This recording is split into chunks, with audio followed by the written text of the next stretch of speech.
Hi, my name is Adrian Walter. I'm the director of Next Gen Ministries at Calvary Lutheran. I want to talk about something that's close to all of us as parents and caregivers: gratitude. It's easy to be grateful when everything is going well, but what about when things are tough?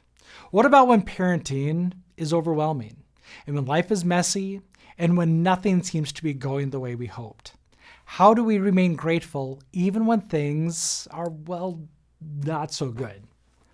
First, let's remember that the Bible calls us to be grateful in all circumstances.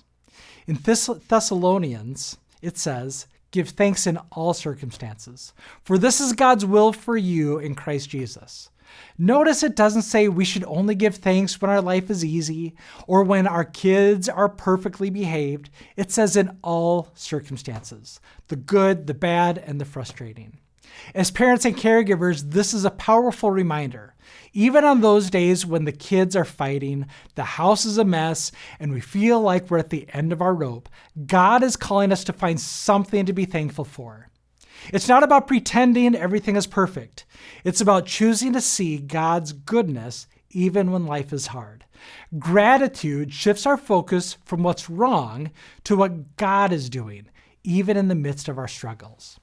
Gratitude doesn't just change our attitude, it gives us strength. In Nehemiah 8:10, we're reminded that the joy of the Lord is your strength. When we choose gratitude, we tap into the joy that only God can give, a joy that is not dependent on our circumstances, but on God's unchanging love and faithfulness.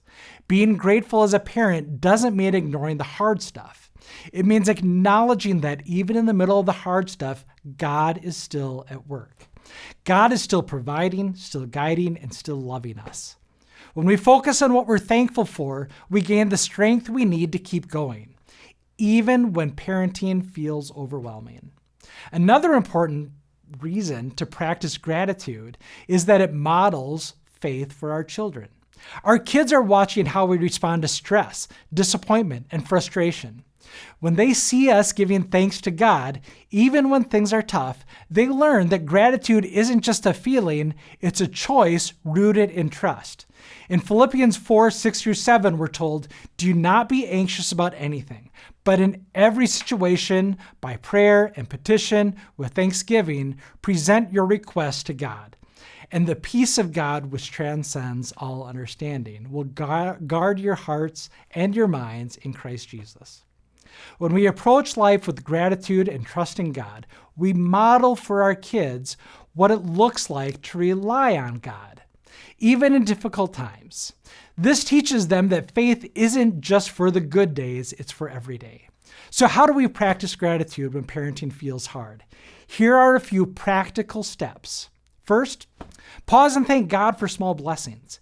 Even on the roughest days, there's always something to be grateful for. Maybe it's a quiet moment in the chaos, a smile from your child, or simply the fact that you made it through the day. Pray with your kids. Let them see you bringing your frustrations to God, but also thanking God no matter what. Keep a gratitude journal. Write down daily blessings. Even when life feels tough, it can help you refocus and see God's hand in the middle of the mess. Being a grateful parent and caregiver doesn't mean ignoring the challenges of life. It means choosing to see God's goodness and faithfulness in the midst of those challenges. Gratitude strengthens us, draws us closer to God, and teaches our children that even when life is hard, we can trust that God is still good. Let's be parents and caregivers who give thanks in all circumstances, finding joy and strength in the Lord, even when life is far from perfect.